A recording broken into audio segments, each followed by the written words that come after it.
hello world, hello Philippines! Kumusta na naman ang Luzon, Visayas, and Mindanao? This is your host, Marlene Crag, at kumusta ka Bagong Pilipinas, ang bagong talk show ng bayan. Alright, of course, andito na naman tayo sa ating magandang Bagong Pilipinas studio. At sana po kayo lahat ay makikinig ngayon kasi napaka-interesting yung ating topic. Hindi na tayo politics ngayon, Ana. So, tayo pupunta naman sa online love or online loko. Ito yung the dark side of OFWs, seafarers, dating apps. You know, kay mga nagde-date. Okay, so with me, of course, kaming dalawa lang, is my beautiful co-host, Miss Ana Duchier. Ayan, hello Miss Berlin at magandang araw po sa ating mga ka-OFW and seafarers. Ayan, so tapos na nga kami doon sa, alam mo na, impeachment talk natin nung last time. Ngayon, interesting ang ating pag-uusapan, lalo na yung mga nasa abroad, ano? Ang ating love dating loko. Ayan, yung ibig sabihin, yung minsan naloloko ka, nai-scam ka dahil sa iyong kalungkutan. Kaya ngayon, ang episode namin ay inyong antabayanan. Okay, Miss Merlin? Yes, kasi maraming ugly truths. Ugly truth. In online dating. Nako, Ana, nakakapag-date Meron ka ka ba? Online dating? Ay, marami. Since wala yung ating guest, at wala yung ating kapatid na Alma. Si Alma. Get well soon, Alma. At yung dalawang guest natin, sayang. So, may kasabihan nga, behind every beautiful or hi, beautiful dyan could be a scam. So, sa episode na ito, we will dive into real experiences ng mga Filipinas at seafarers and OFWs abroad na nagiging prey o nagiging victim sila to fake romances online, money scamming sa online, at even emotional abuse. And lahat to nangyayari sa mga dating apps, Ana. Yes. And Facebook messages doon sa Messenger. Kasi minsan biglang, hi, I'd like to know more about you. Meron ako nga lately, last month, di ba? So, ngayon pag-aaralan natin yung mga red flags. Paano nyo maispatan na kayo ay ini-scam o ino-okray, sabi ng Filipino, di ba? So, siguro pwede natin pagtawanan itong mga ridiculous tactics ng mga online daters na yan, ng mga scammers. And then, we can get empowered to protect ourselves. Kaya ginawa ko tong show na to kasi alam ko sa mga kaibigan kong OFWs, ako rin kasama na dyan, ay nai-scam or muntik ng may scam. Okay? So, ano sa palagay mo ang sa mga kababayan natin, no? Lalo sa mga nagkakaroon ng long distance relationship, di ba? Kahit na may boyfriend sila dito, may asawa, minsan may ka-chat. Yes. Kasi minsan nakakalungkot din, di ba? Saka minsan, just to give way, kung wala kang ginagawa, gaya ko, napasagot ako. Normally, marami nag-hello sa akin sa Messenger. Pero minsan, cute picture, titignan ko, marami siyang picture. Kasi, Ana, pag yung mga scammer sa Facebook, dadalawa-tatlo lang ang picture. Red flag na yun, Ana. So, yung dati kong ka-chat, di ba sabi mo, at saka yung ayaw magpakita in video call. Isa pa yun. So, nung nakausap ko siya, sounding Nigerian or Afro-American ang boses. Yeah. Kaya, sinitch off ko na. Pag gano'n na yung Na. English, iba na yung accent ng English, scammer na yon. Kasi usually sinasabi nila they came from America but I'm now in Russia, something like that, Maraming ganyang mga love scam ngayon eh. May nabasa pala ako sa Facebook. Sabi niya, ay nako, yung apam ko, sabi niya. Afam? Apam, ibig sabihin yung foreigner niyang nakilala sa dating site. So, pinapunta siya sa States. Yun pala, ang kanyang akala daw niya magiging Disney princess siya sa States. Kasi nakilala niya yung APAM, yung kanyang papa na American is isang mangangalakal. Isa pala siyang mangangalakal. What do you call that in Businessman, commercial businessman. Hindi, mangangalakal ng mga basura. Hindi yung mangangalakal. What Garbage collector. Yeah. Yon, akala daw niya ay magiging Disney princess na siya. So, ibig sabihin, yung Pilipina, hindi love ang kanyang interest doon sa American. Money, syempre. Pero napunta ba siya sa Amerika? Nandun na siya sa Amerika. Uuwi na daw siya sa Pilipinas dahil isang mangangalakal ng basura lang daw ang basurero kanyang lang pala. asawa. Pagdating niya sa Amerika, parang na-turn off siya, ganon. But really, it's a good job naman yun sa States. Yung mga garbage collectors Diba? sa States at sa Europe, mataas ang sahod. Sahod. Yung mga nagaan ng basura, mga truck driver, di ba? Lalo na pag truck driver, they earn up to $10,000 a month. Talking about truck driver, meron akong Chat. pero may-ari siya ng mga trucking. So, may mga several trucks siya. So, siguro nakachat ko yun ng 2 buwan. Cute siya. Mexican-American. Half American-Mexican. Ang tangkad pa. Ang gwapo talaga. Kaedad ko lang, di ba? Tapos divorciado daw siya. Pero nagkamali. Chat kami ng 3 months. Nai-inlove na nga ako eh. Tapos one morning, That's the longest chat you have? No, 3 by months? 1 year ako. Ako 3 years. Ko sa'yo. Pero ang ito yung catch. ko. So, minsan na mga red flag, yung sa bathroom ka kakausapin. Bathroom? Oo, so nasa bathroom siya. Okay. So, naggaganon siya. Hala, nakita ko yung ring niya. Marriage ring niya. So, sabi ko, so you are married? Sabi niya, yeah, but... sabi ko, I saw you wearing your ring. Sabi niya, I'm coming to America now. Sabi ko, with my girlfriend. We are arriving in 2 weeks' time. Hala, natakot siya. Sabi niya, no, I'll be traveling. Nag-excuse na siya. So, red flag na yun sa akin. So, I broke up with him. Yan yung mga red flag. Kakausapin ka sa bathroom. Tapos whispering pa. Pero nakikita mo yung face niya? Oo. Okay. Lagi ko siya nakikita pag nasa truck siya, di ba? Chine-check niya yung mga truck. Siyempre, wala yung wife doon. Tapos nakita ko talaga hawak. Nakalimutan niyang tanggalin yung ring niya. Hello. Kasi di ba naggaganyan ka sa bathroom, may mirrors doon. Nakita ko. Hala. Anyway, so ikaw naman, ano yon? Ako yung sa 3 years ko, wala lang, parang talk lang with time board. Yun lang. And then, meron akong isa. Ano, foreigner? Oo, meron akong isa, foreigner, sa States siya. Muntik na masunog yung bahay ko. Kasi, nag-uusap kami, may linuluto pala ako, umakyat tayong apoy dahil sa kanya. Parang sabi ko, ay nako, titigilan ko na nga ito. Hindi ko naman nakikita tong tao na to. Masusunog pa yung bahay ko. Ang tagal na, tapos hindi kayo nag-uusap? Oo, hindi kami nagkita. Pero, sabi niya, meron na siyang plane ticket. And then, abangan ko daw siya sa airport. Something like that. Tapos, alam mo yung that day na yung sinabi niyang darating na siya. Hindi naman na siya makontak, pero hindi ako pumunta ng airport. Siyempre, kailangan malaman ko kung talagang darating siya, anong oras siya dun sa airport. Wala, hindi ko naman na siya makontak after that.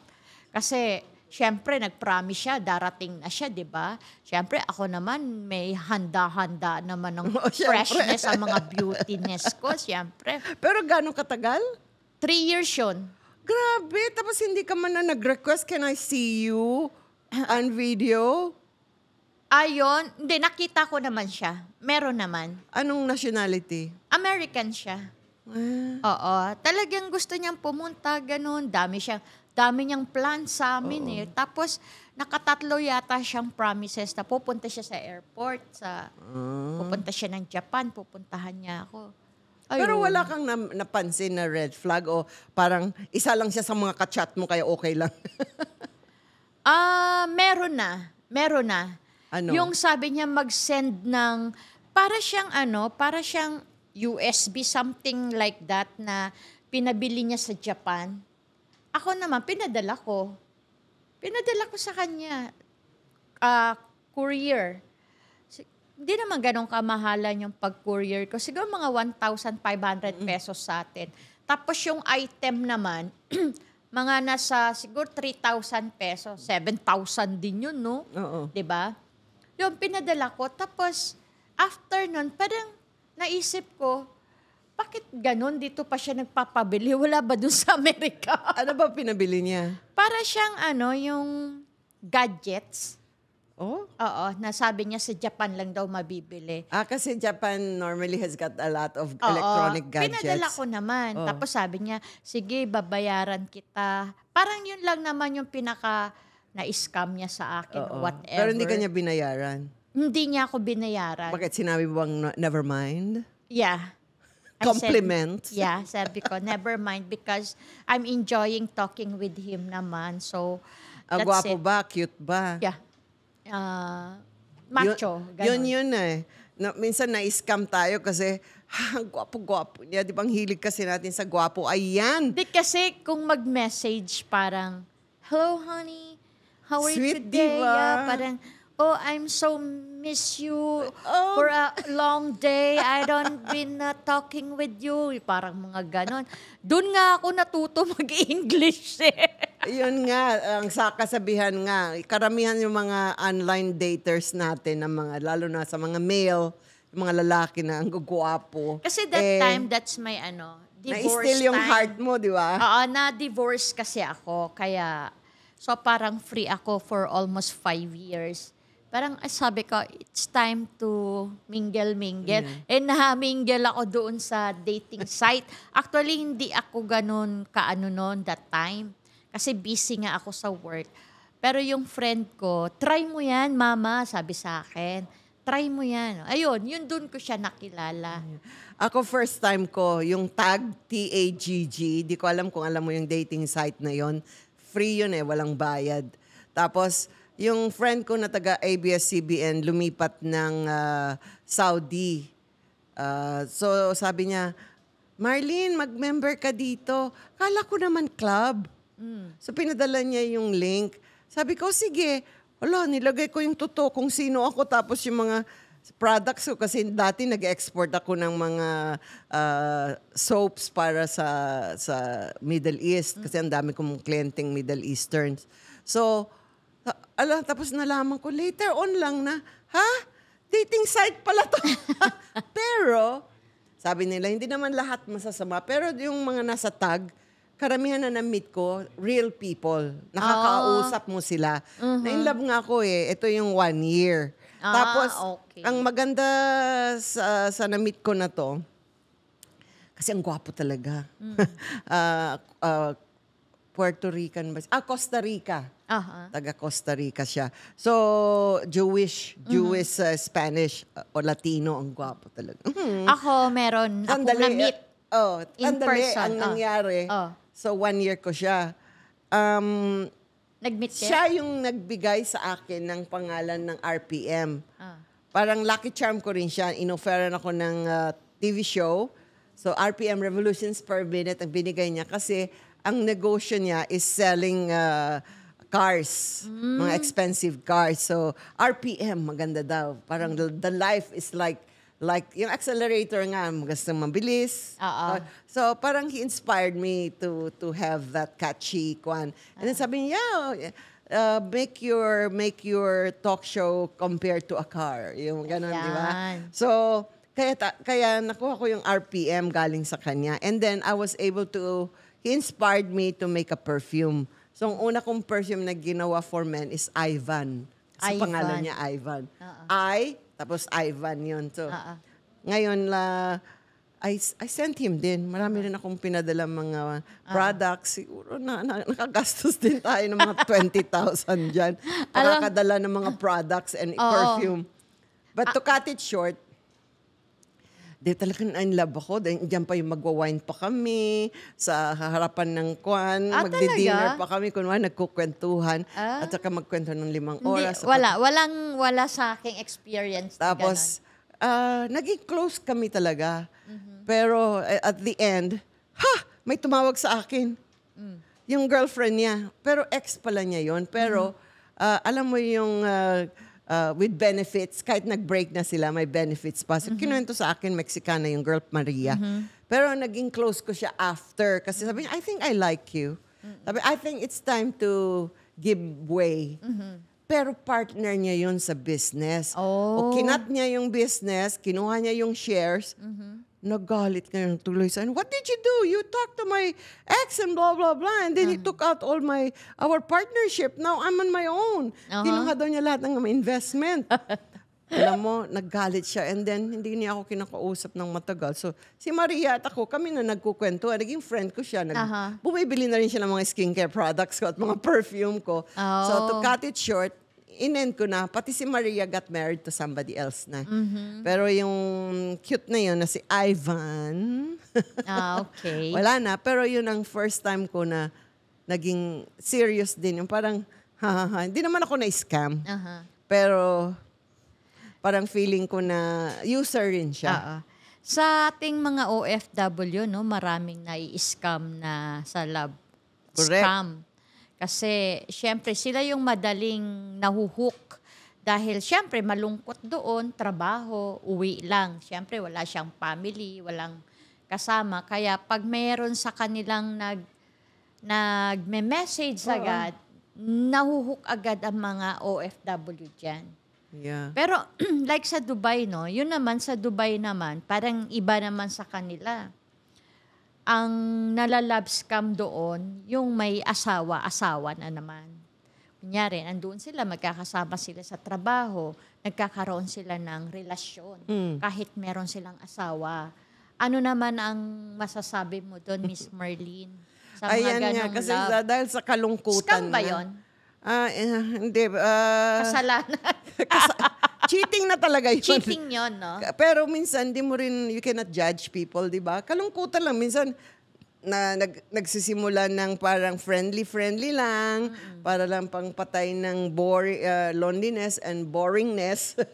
So, minsan kahit may asawa, parang wala lang. Di mo naman sasabihin nila, hindi naman niya kakatabi. Ano kung maglalandian kayo. Pero minsan, nagkakaroon sila ng mga sensual, provocative and lustful na pag-uusap. At may nabalitaan tayo, minsan naghuhubad na nga di ba? Nagpapakitaan na ng mga kwan na walang damit. Minsan na screenshot yun. Aba, ang dami ko nang narinig kay Tolfo ng mga ganyan na, sabi niya, pag di ka magbigay ng pera, ipapakita ko to. Di ba? Ano, Miss Marlene, yung gusto mong mga nagiging ka-chat mo? Anong lahi, anong bansa, ang parang type mo, kausap? Siyempre, sanay na ako sa foreigners. Sabi ko, ang Americans, diba, easy to talk to. Easy. And then I was thinking, ang motive ko noon is to go back to the States para magtrabaho sa States or be a resident kasi ando naman yung mami ko. So sabi ko, sige, kukuha ako ng American kasi para doon na rin ako titira. Sabi ko, pwede rin European. Kasi ando naman yung daughter ko naman sa Europe. So, yan. Either European, American, Latin. Ang cute nila mga Latino. Tapos, yun. Kasi gusto ko either Europe or America titira. So, kung may Filipino, wala akong nakachat na Filipino Ako gusto Ikaw, ko nakachat Greece. ka ba ng Filipino online? Filipino, meron, marami. Kaso, hindi ko gaano kasundo. Ka-text. Kasi parang iba, pag nasanay ka pala sa foreigner, iba din ang chatting mo sa kanila. Yung Iba rin kultura, sa Pinoy. iba ang culture. Iba ang kultura ng Pinoy at saka foreigners. Pero ako mas okay lang sa akin kahit Pinoy, basta yung ginagalang ka. Pero wala pa akong nakachat na ganun. Pero yan yung mga sinasabi mo, tinanong mo ako, ano masasabi ko pag may asawa na kayo, pag harmless, ayoko mag-judge kasi minsan parang meron na mapag-ibsan pero minsan nagiging lustful, sensual. Kung makipag-chat kayo na alam niyo naman hindi kayo magkikita at malayo siya, wag lang kayong magtatanggal ng damit.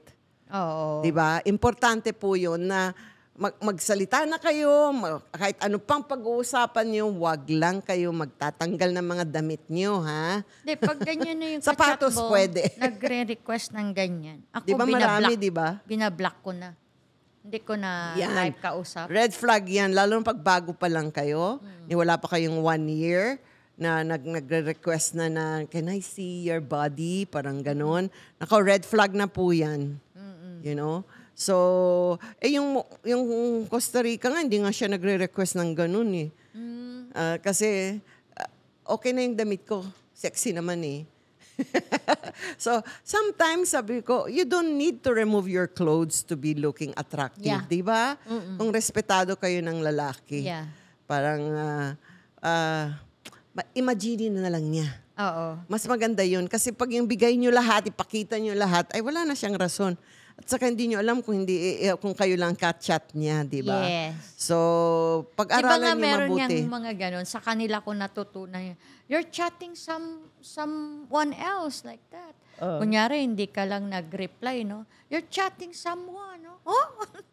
Oh, ay, ganun na? Oo, parang- American yan? Nagsaselos? Di naman American. Kahit sinong foreigner, parang ganon. Ang ayaw, Baka Japanese yan. may ayaw ka ba? May ayaw ka Na ano? na mga kachat na foreigner? So far, okay lang naman. Lahat sila okay. Ako, ayoko ng Indiano. Baka sabihin nila racist tayo. Sa mga kababayan natin, lalo na sa Middle East.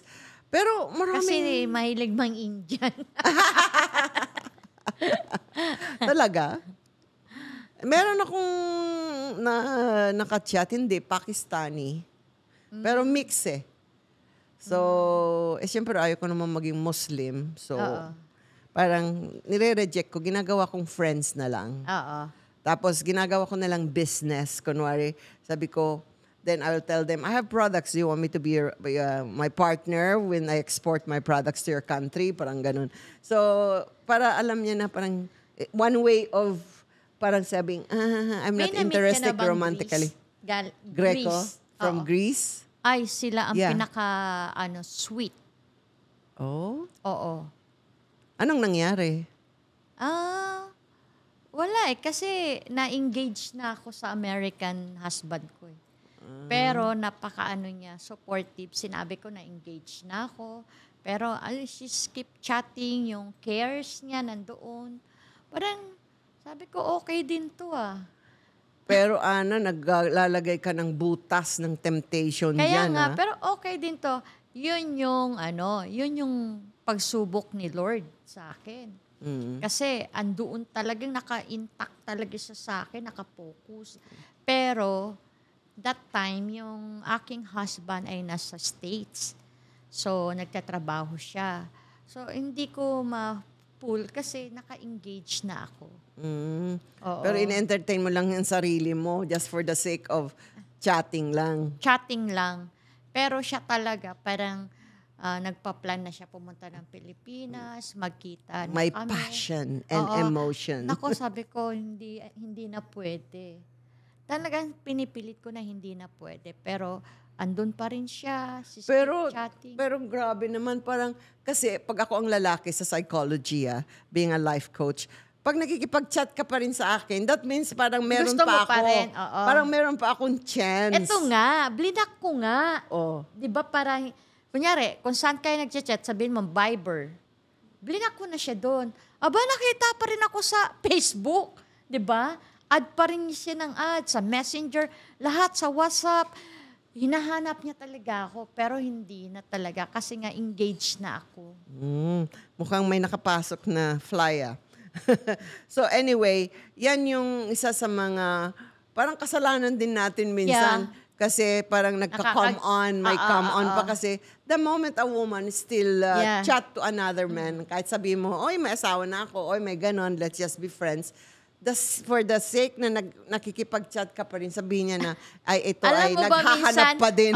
Alam mo ba minsan, siyempre, dumating na yung partner mo, yung asawa mo, di ba? Tapos biglang merong magpa-pop out na yung mga ka-chat mo. Oh! Magugulat ka kasi. Oo nga. Kasi andyan katabi mo yung kapartner mo. Tapos magugulat ka, may nagchat-chat bigla. Na sa isip-isip ko, blinak ko na to. Biglang nagpa-pop out sa mga ibang, alam mo, platform. Minsan sinashock ko yung guys kasi minsan sabi niya, "Hi honey," puro honey sila eh. Oo. "Hi sweetie" or honey, sabi ko, "What's my name?"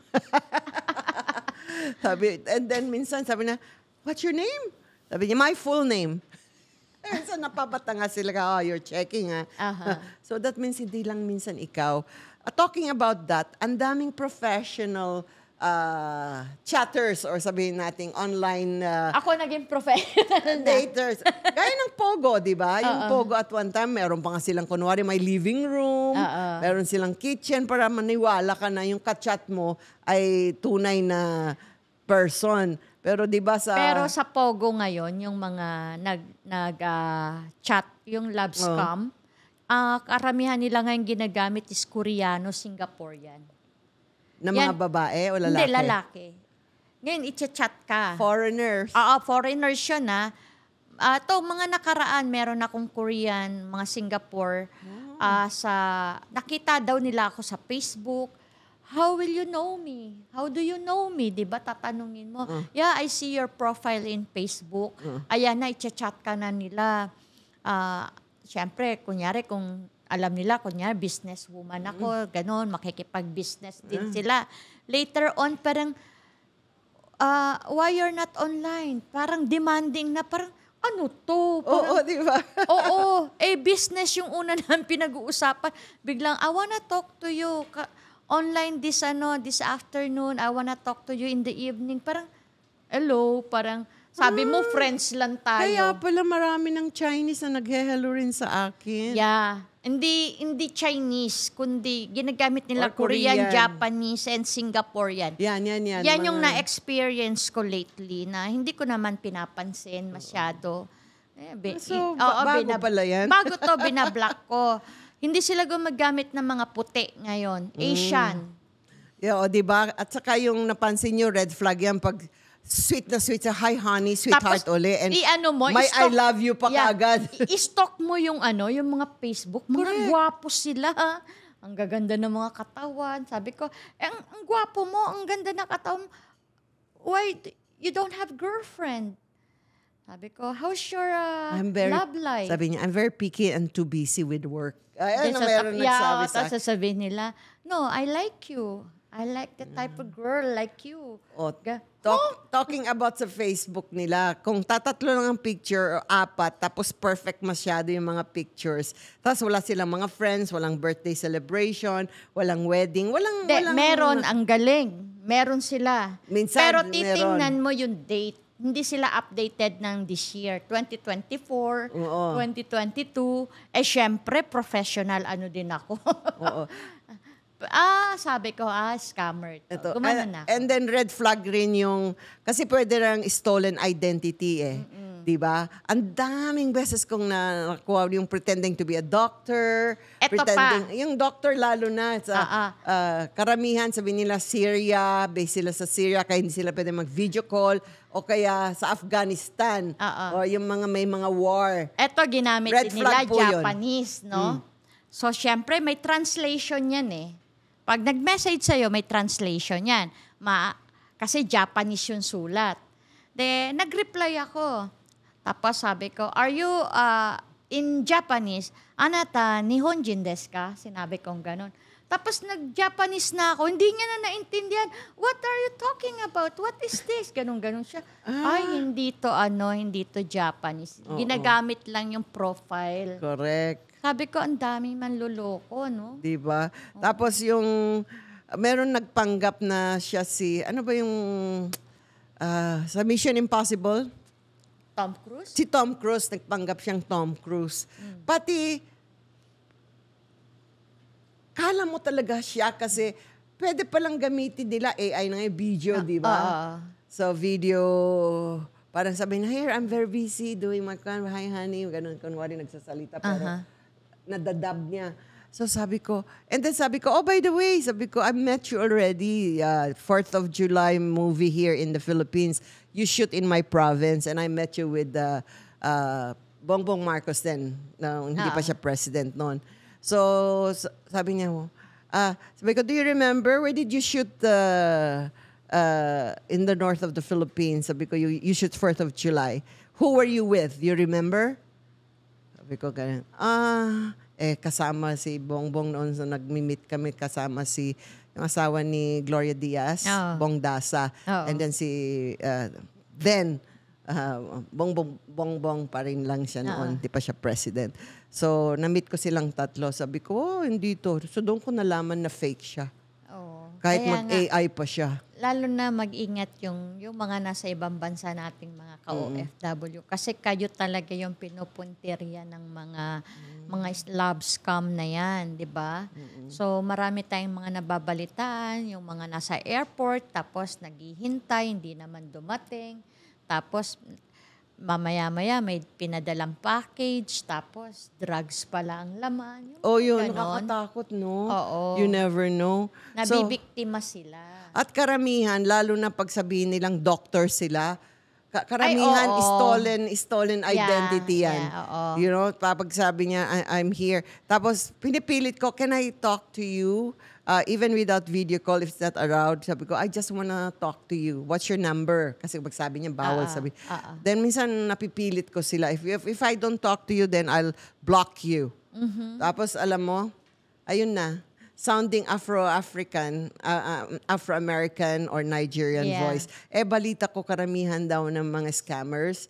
I'm sorry, this is not being racist, pero mga galing sa Nigeria. Nigerian, Pati yung mga girls may professional sila.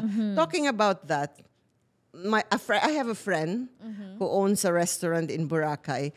Yung dati daw, unang trabaho ng husband niya, gumawa sila ng dating site.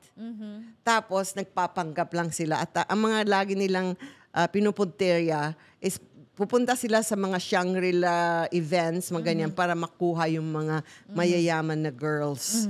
Marami din daw silang na-scam that time. Pero parang natakot na silang mahuli. So, inabolish na nila kasi naging strict na.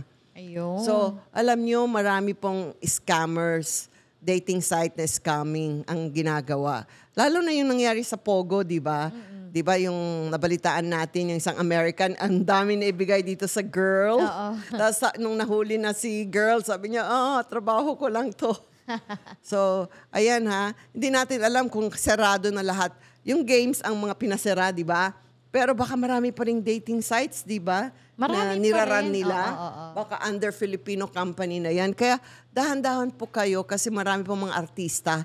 May actors na sila, may sariling actors, pati meron silang studio din. Na para kunwari may kitchen, I'm cooking. Parang tunay na may bahay sila, pero it's not true. Kaya you have to be careful.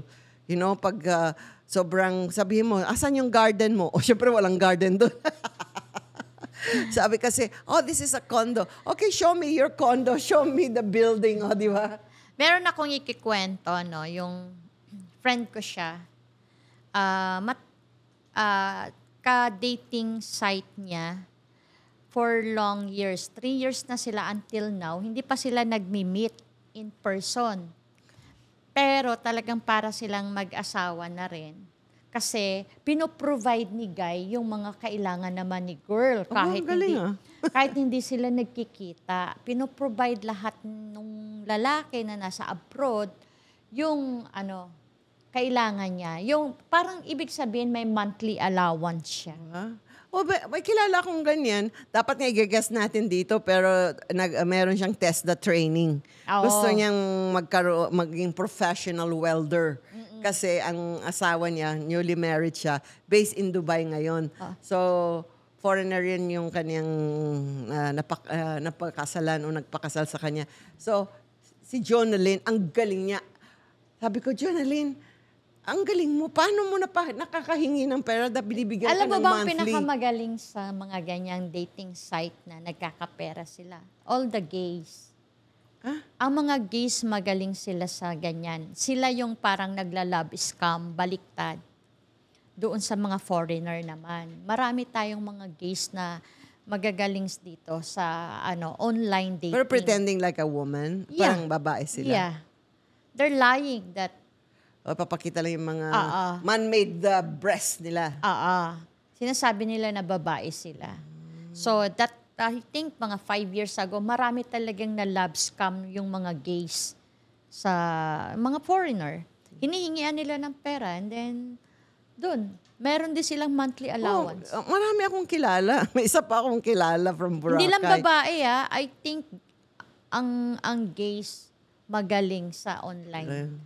Online love scam. Pero nakakahiya. Pero yung mga bakla nai-in love din ha. Pero nakakahiya kasi sabi nila, yung Filipino daw, number 1 nga daw sa scamming online. Hindi, kasi marami talagang naka-online na mga Pilipino. Lalo na siguro nung andun pa yung Pogo studio for online dating. No?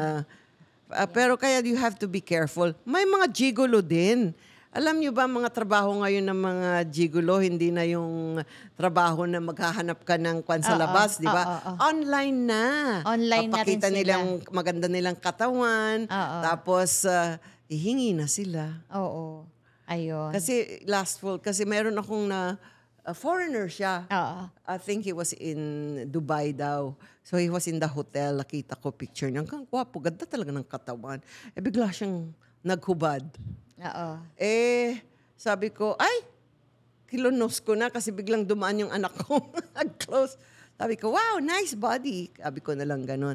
Sabi niya, do you want more? But there's a price. Ayun na, red flag na yun. Ano, magbabayad ako. Ayun nga, meron ding sumisikat na mga online lovebirds. Yung Tawag lovebirds? parang, hindi, mag-on na sila, pero online lang sila. LDR, parang ganyan. Sabi niya, Tommy, do you love me? Yes or no? Answer yes or no. Ganun niya. Tapos sasabi naman ni Tommy, no, just answer me, yes or no. Or else, I'll break you. parang nagiging sila, comedy. Napapanood ko sila sa online dating. Comedy sila. Pero never pa sila nagmi-meet in person. Pero yung 3 years na yan, hindi mo pa siya nami-meet, that's too much already. Either he's married o pilay. Ito, talking about pilay. Ito yung 3 years, John. hindi kami nagkita. Si Jonalyn yung magigest sana natin. Na-istorya na niya sa radio to eh. So sabi niya, alam mo ba Miss Marlene, parang gwapo niya. Kasi syempre pa nag-uusap kayo, di ko naman sinasabing tumayo ka, maghubad ka o ganun. Parang disente lang, di ba? Tapos nagbibigay daw siya ng regalo, minsan pera. Tapos magkikita na sila. Sabi niya, hala, pinik up niya sa airport. Yung pala pilay. PWD pala. So, Hindi niya sinabi na PWD siya. sabi ko, di rin kasi na nagtanong. Sabi niya, kaya pag nakaupo lang, minsan maganda pag patayuin mo rin, can I see you? Can you just walk in front of your camera? Diba? Kasi minsan mga lalaki, minsan ganun din eh. Kaya wise na rin sila. Can you stand up? Malay mo nga naman, buntis ako, di ba? O buntis yung kachat nila, o pilay ng kachat nila, o may disable yung... Kaya ngayon, you have to be careful kasi ang dami yung iba-ibang nangyari. Ayan, ano yung mga red flag? Pag ayaw makipag-video call, at matagal na kayo. Kasi sabi nila, I just met you. I normally don't do video call to somebody I just met because you might take picture of me. O, di ba? So, parang, okay, legit, di ba? So, pero pag 6 months na, 1 year na, at nagiging close na kayo, ayaw pa rin magpag-video call, ay red flag na po yan. Pero talaga after mga few times, nakapag-usap na kami ng 7, getting to know, what do I do, what he does, sabi ko, can I see your face? Pag sabi niya no, okay, just your voice. Karamihan talaga, it sounds like Afro or African accent, you know. So, alam ko na kwan yan, scammer yan. Oo. Tapos, ano pa, yung, yung mga married, pag pag sa kotse ka lagi kausap, kasi siyempre si Mrs. nasa bahay, ay nako, red flag yan. O kaya, nasa office ka lang kakausapin. Oo. Never na nasa bahay. Yung, can you show me your room? Can you show me your house? Yung, papakita lang, pero yung mabilis yung living room, ganun. Tapos, pag sabihin, where are you now? I'm at home. Tapos nakakalimutan. Minsan, sinabi ko sa kanya, you're at home? Can I see you? Which part of your home? Are you in the living room? Are you in the bedroom? Sabi niya, I'm in the garage doing some thing for my car. Ayun na, lagi kami nag-uusap sa car o kaya nasa supermarket siya, nakikipag-usap siya sa akin ng matagal o nasa coffee shop siya. So, yun na nga, yung one time, sabi ko, where are you? I just arrived at home. I'm in the garage. Yung asawa ata bumaba, honey, where are you? Tapos sinitch off niya kagad. Ayun, nalaman ko na si Sweetie Pie ay married na pala. So, ang dami. Tsaka ito pa yung mga, no? Ito may yung mga, alam mo, yung mga nag-steal ng identity sa Facebook. Be careful kasi ang mga gusto nila, doctors. Kasi syempre naman, gusto mo kaagad, di ba? So, konti lang mga pictures nila doon. Tapos, so perfect. Wala silang mga recent pictures ng mga friends nila. Wala sila ng family nila and everything. Tapos, wala silang best friend. Wala man lang picture ng best friend. O kung sabihin nilang may anak sila, pero nasa abroad, dapat may picture ka pa rin, di ba? Yeah. So, mga red flag yan. Tapos, yung sabihin nilang engineer, yun ang mga oil rig. Kasi mahal ang sahod ng mga, tawag ba nila, mga marine engineer din sa oil rigs. Naku, mga yan, mga sumasahod ng mga few $100,000. Yan yung mga pang-attract nila eh. Correct, di ba? Pero pagkausapin mo na, sounding lang na nga, African sound na nga. Tapos yung mga gigolo naman, nagwapo, mga models, you know. Saka dito rin sa Pilipinas, ang daming gwapong mga foreigners ngayon. So ginagamit rin sila sa online, part-time. Actually, may tumawag sa kaibigan ko na, kasi maganda siya, pwede daw siya mag-part-time. Ano daw yung part-time? Yung pala, to chat. Come on, di ba? O ayan, hindi na po pag-artista lang sa TV at movie ngayon. Marami na tayong artista online sa dating sites. Yeah. Di ba? Alam mo yan, naririnig mo yung mga ganyan, di ba? Ang daming scam ngayon. Grabe. Pero may mga, kaya ako nag-member dun sa tag kasi ang daming mga testimonials and you can email and talk to them na nagpakasal talaga sila. And then I know somebody na nag-meet din. I met them. Yeah. Member sila ng simbahan namin. They met online. Pero ako may technique na ako sa mga scammers. Hindi ako naglalagay ng picture na maganda sa Facebook.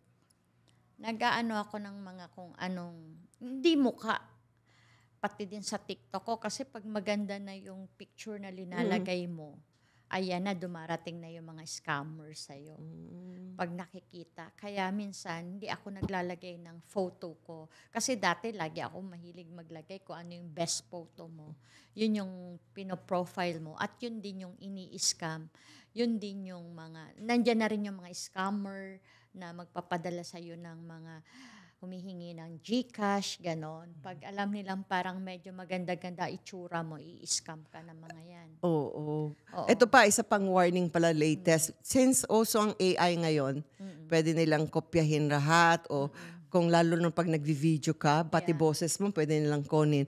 At pwede nilang tawagan ng mga familia mo, lalo na pag may mga pictures ka doon. You can check my Facebook, hindi mukha ko yung nandoon sa walang robot. Oo.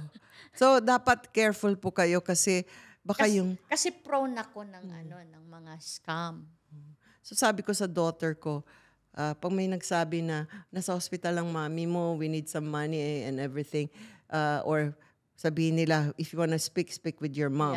Pag kunwari kinidnap ako, sabi ko, meron tayong password Sabi ko, so, pag hindi masabi ng nanay na nagpapanggap na nanay, kasi pwede nang i-AI ako na kunwari ako, sabihin ko, may password tayo. So, kasasabi ko rin sa PA ko ngayon. By the way, kasi andito ka lagi, baka may tumawag. Sabi, magdala ka ng mga ganito, mga jewelry, mga ganyan. Kasi nasa hospital, ayan, may password tayo. May kasamaan tayo sa organization natin na humihingi ng pera sa GCash sa akin. So, syempre, ako sanay na tayo sa mga scammer. Tinawagan ko mismo yung friend ko. na, friend, nagpapajikas ka daw ba? Ganito, nasaan ospital? Sabi niya, wala. Hindi ako nag-PPM sa'yo. Ayan. Sabi ko, na-hack po yung yung account mo. Ayan. Pag ganyan may mga nagme-message, tawagan nyo agad yung person talaga. Correct. Siya. Oo. Oo. Paano Tatlo kung na dala-dala nga nila yung cellphone niya? Tatlo na ang Nakakatakot na-experience. kasi kung kinidnap siya o dala nila yung cellphone niya tapos doon rin siya sasagot, di ba? Ang boses ngayon na Hindi, AI tatawagan mo siya sa telephone number niya. Wag doon sa baka wala ng mga telephones nowadays. Yun, tinawagan ko sa phone number tapos? niya. Sabi ko, sis, nag-chat ka ba?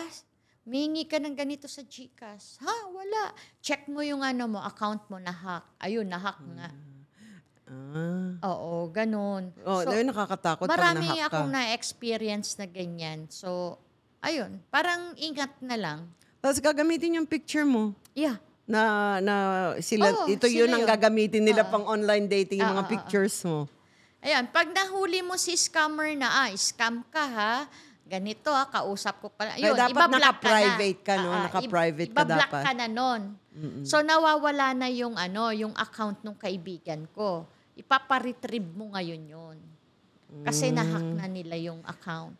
Ito, another experience. Alam nyo sa Facebook o kaya wherever sa online dating, ang mga picture ginagamit nila, general sila, colonel sila, mga military guy, seaman, kapitan, mga ganyan, di ba? Siyempre, attracted ka kasi, may pera. So, be careful kasi baka stolen identity yan. Ayan, ito nangyari sa akin, Ana. Okay, yung pinakatalagang nangyari na totoo. So, 350,000 Afghanistan general siya, soon to retire. Nakausap ko pa, kunwari, meron pa siyang anak na daughter. Sabi pa, thank you for liking my dad. I'm so happy that he'll go to the Philippines soon. And I heard that she wants to retire there. Sabi niya, I have $350,000 now. I want to send it to you. Now, you have to speak with the courier from Sweden. So, yung Sweden naman may tumawag sa akin na courier. Hindi ko na alam yung pangalan nun. So, sabi niya na, I will be sending you a pouch, diplomatic pouch. Hindi na kailangan via customs. Pero there's a special para diretso sa bahay ko daw. So, but I have to pay 650 special for delivery. $650. Katabi ko si Zoe. Sabi, you're not gonna send that. You're not gonna pay that. Sabi niya, that's a scam, ma. Yeah. Sabi ko, of course I'm not gonna pay $650. Ayun, kinausap ko siya. Sabi ko, I wanna talk to you now. Because I'm not gonna give you the $650 and you're not coming to the Philippines. That $350,000, my house is $1 million. What is $350,000? You cannot even buy for retirement. A nice house in the Philippines. Sabi ko, baka sa beach, yung bahay kubo. So, and then nagalit siya. Kasi nakipag-break na ako. So sabi ko, tinawagan niya ako. Ayan, lumabas. Yun na naman, African accent. So, pero tunay yun Pero, babalahan ko kayo. I found out na itong nagpapanggap na general, marami na rin nagawang mga OFW taga Japan. Marami na silang na-scam. Tapos, isa sa mga kaibigan namin, kaibigan ng kaibigan ko, nagbayad ng $450 ata. This time, mababa lang. So, wag kayong maniwala. Basta pag may pera na, ay red signal na po yan. Yes. Diba? Pag Never, may never. involved na pera. Oo, diba? Yes. So, ano na yung mga red flag mo na pwede mong isabihin sa kanila? Yung ayun nga, yung hindi nagpapakita, tapos biglang magpe-favor sa'yo. Hingi. Ayun, may favor. Kasi Favor, kahit pabili ng ganon, Oo, whatever. yan, mga favor, mga... Lalo na mga taga-Japan kasi andun yung mga electronics, di ba? Yun, na ako nun. Pero okay na yun sa kanya. Na one time ako doon. Pero okay lang yun. Kasi hindi naman ganon kamahal. Pero at least, na-experience ko rin. Yes. So, never send money. Pag humingi ng pera, nako, red signal. Yung profile pictures, okay? Gagawa sila ng gumamit kayo ng use reverse image search sa Google. Yes. Tsaka pag alam yung sobrang ganda ng mga pictures niya, huwag ka na maniwala doon. Mukhang modelo, tapos Yes, talaga napaka-perfect, pati yung aso paghawak niya. Tapos yung mga kumakain sila sa mga Fancy restaurant, mga ganon. Huwag kayong maniwala doon. Diba? Tapos may mga cars sila na mga sports car na nandun sila nakasakay, di ba? Ito pa, yung watch their language at saka yung script nila. Yeah. Minsan may AI na. Yes. Tapos minsan paulit-ulit, sabi niya, yung didn't I tell you translation, already? yeah. Sabi ko, didn't I tell you already? So Okay. careful kayo dyan. So always tell a friend na may ka-chat kayo. You know, kasi pag sinabing, you should not tell your friends. Yeah. No, I have friends in America. I told them to come and see you. You said, where's your address again? Di ba? Tapos ninervyos. No, I'm leaving. I'm transferring. Ayun na. Yeah, Red signal na yon. Anyway. Yes. So Anyway, ayan, pwede po tayong magmahal. Hindi naman masama magmahal online. Pero ang pusong Pinoy ay dapat marunong. Di ba? Yes. So mga profiles, marami talagang scams ngayon. So yung mga nagpe-pressure sa'yo ng sexual harassments, yung mga explicit content na gusto kong makita, yung legs mo, mga ganan, yun, disrespectful yun, red flag na yun. Not until 3 years na kayo at nag-uusap na kayo. Kung gusto yung pakita yung legs mo, okay lang. Pero wag po kayong hubad. Maghuhubad, nagtatanggal ng damit, okay? So, ayan, okay naman tayo mag-flirt online, pero kung meron tayong asawa, wag naman tayong maging cheater. Kasi minsan, pwede kayong picturean, pakita yung mga messages. Ba-blackmail ka. Blackmail po kayo. Madali lang gawin niya, tapos dyan na, nag-start na yung pera. Yeah. Kasi may mga, lalo na pag mga hindi pwede dapat ipakita sa publiko kasi nagpakita ka kung ano-anong pinakita mo. Tapos yung mga message mo, andun yung may I love you, I'm not happy with my husband, pwedeng ipakita yan. Or I'm not happy with my boyfriend anymore, pwede nilang malaman. Kasi ngayon, meron na ngayon app na ilagay lang yung pangalan mo, basta may Facebook ka, may Instagram ka, may social media ka, malalaman nilang tungkol sa iyo, pati pamilya mo. Yes. Yan ang nakakatakot, pati contact numbers. You know? So, yan huwag kayong papadala. Yan, yung online love, pero online loko na yan. So, dito okay lang tayo mag-seek ng companionship, pero sadly enough, yung kindness natin at yung trusting natin as Filipinos, minsan ginagawang target yan. Kasi marami na pong neurolinguist programming and LP, nasabihin mo lang kay AI, may tools doon na bigyan mo ako ng sulat para sa mga Filipina, yung gusto nilang pakinggan. I-translate pa yan sa Tagalog. Siyempre, ang sarap-sarap ng mga pakinggan yan. Pero lahat yan pinag-aaralan kung anong klaseng Pilipina ka. Sa words mo pa lang, pwede mong ipalagay sa AI tools, what type of woman is she and what type of words should I give. Alam lahat ni AI. Artificial intelligence, kung paano kayo pabagsakin para magmahal sa isang fake at scammer. Yan. Alright. So, last parting words, Ana? Ayun, mga ka-OFW, ka-seafarers and kababayan, of course, ka-Pinoy, ito pong aming episode ay sana panoorin nyo palagi para mayroon kayong mapupulot na aral, lalong-lalo na kay MK Coach natin.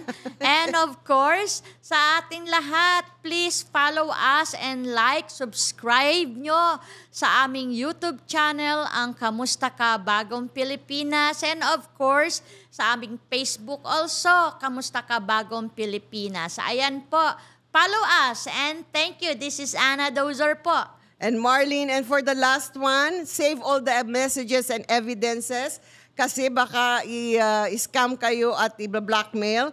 I-report nyo kagad sa NBI, sa Cybercrime Division, or tawag kayo sa Department of Migrant Workers kung mayroon trying to scam you tapos blackmail kayo. Blackmail. And then contact your embassy abroad to help you and join your OFW support yan kung saan mang bansa kayo kasi minsan maganda yan. And get counseling or emotional support. Yes. Ayan, ang mga hotlines natin, alam nyo na, di ba? sa OWA, nasa inyo na. Bago kayo umalis, binibigay na sa inyo ang DMW at sa mga cybercrime hotline. Ang cybercrime hotline pala is 1326. Kung nasa ibang bansa kayo, add 2. Yes. Okay, ayan. So sana po na nabigyan po kayo ng kaliwanagan tungkol sa ugly truth ng online scamming, dating sa online. Ayan. Huwag po tayong papadala kasi and be wise. All right? Ayan. Thank you tayo. This is your host Marlene Craig saying thank you, and of course, mag-thank you tayo. Thank you tayo sa ating technical director. Of course, si Kuya Mark Anthony Maban, ang ating camera operator, si Kuya Jason Alibid, and si Kuya Angelo. And of course, si Jomel Baris. no? Baris. Ayan, and Jomer. And si Jomer. Ayan. And of course, sa ating magagandang program directors, si Miss Alicia Avila at saka Miss Jillian Pascual. At Ayan. saka thank you so much for Bagong Pilipinas Studios dito sa Kumusta Ka? Bagong Pilipinas. Bye-bye. Thank you. Kumusta ka?